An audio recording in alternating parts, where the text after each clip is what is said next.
Marcos. Alyansa ng pagkakaisa, alyansa para sa pag-unlad, alyansa ng bagong Pilipino, alyansa para sa bagong Pilipinas, alyansa ng pagkakaisa, alyansa para sa pag-unlad, alyansa ng bagong Pilipino, alyansa para sa bagong Pilipinas.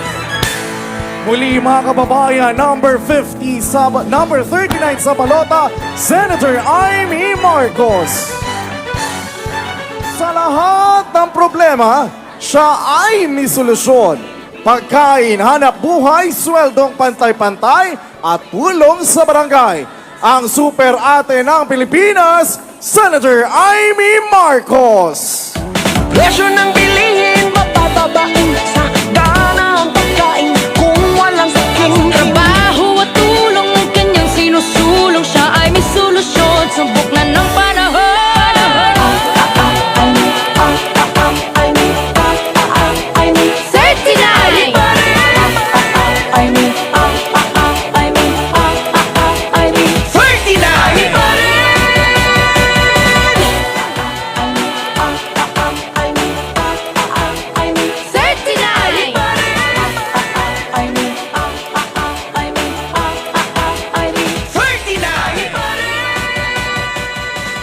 Magandang hapon po, Pasay! Pasaya ng pasaya ang Pasay! Talaga naman, magandang hapon sa aking tukayang Mayora, Emmy Calixto, si Tony, lahat ng NCR mayors na todo suporta sa atin. Maraming salamat dito sa pinaka na lungsod. Pinakabungad ng ating bansa dahil narito ang airport, International Airport ng Pinas.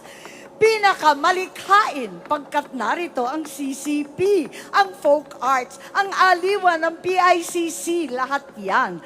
Pinakamasaya pagkat may entertainment, may nightlife, may shopping at iba pa.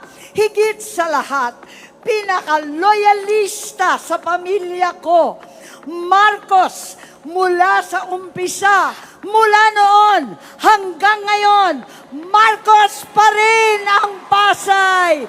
Maraming salamat. Inaasahan ko, pinakapanalo ako dito.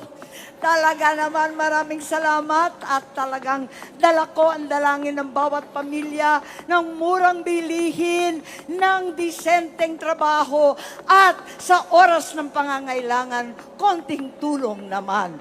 Hindi bababa ang presyo ng bilihin dahil sa importasyon, kundi dahil nakatulong na tayo sa ating mga magsasaka sa pamimigay ng titulo, libre, walang utang. Babagsak ang presyo kung ituloy-tuloy natin yan sa abot kayang abono at mabibigyan natin ng krudo at gasolinang kayang bilhin.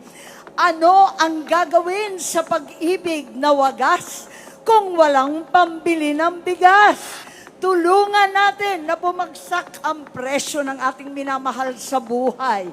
Kaya natin yan. At sa mga minamahal nating mga anak, umpisahan natin ang pag-aaral ng engineering, ng computer, ng IT, para lahat may trabaho. Meron tayong internet racket. Nako, e-business.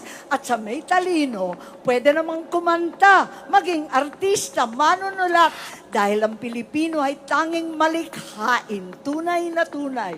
At sa oras ng kagipitan, nakita naman natin na hindi limos na barya-barya, hindi ayuda na hindi malaman kung kailan ang darating, kundi gawin na natin pantawid sa kahirapan.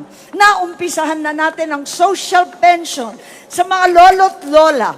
Tumatanggap na ang pinakamahihirap ng 1,000 kada buwan para sa gamot, pagkain at iba pa.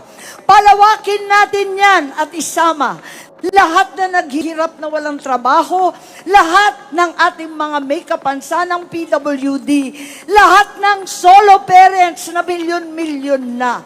Tulungan natin ang bawat isa. At sa oras na nagkasakit, dapat zero balance na ang ating mga ospital. Napasa ko na rin ang libreng libing. At napakakawawa naman po, nasawi na nga, nagluluksa na may problema pa kung paano babayaran ang libing. Gawin ng libre para sa mahihirap. Deserve natin ang mga simpleng pangarap ng bawat Pilipino. Deserve natin ang lahat na yan. Deserve natin ang the service sa Senado. Sa inyong lahat, maraming salamat. Number 39, sa ating balota, anuman ang problema, ay may solusyon. Mabuhay ang Pasay, pasaya ng pasaya, mabuhay po tayong lahat. In the Senate, not to oppose, but to propose. Ibig sabihin, wala silang hinahangad na panggulo. Wala silang iniisip na pagwatak-watakin ang Pilipinas. Wala silang iniisip kung hindi ang pagkakaisa para sa kabubuti ng ating bansa. Narinig nyo rin po ang tatlo sa aming kandidato na naging gobernador. Andyan po ay yung aking kapatid, naging gobernador ng lungsod namin sa Ilocos Norte. Nanay naman namin ni Amy ay, alam nyo naman siguro, si Imelda, 100% waray po.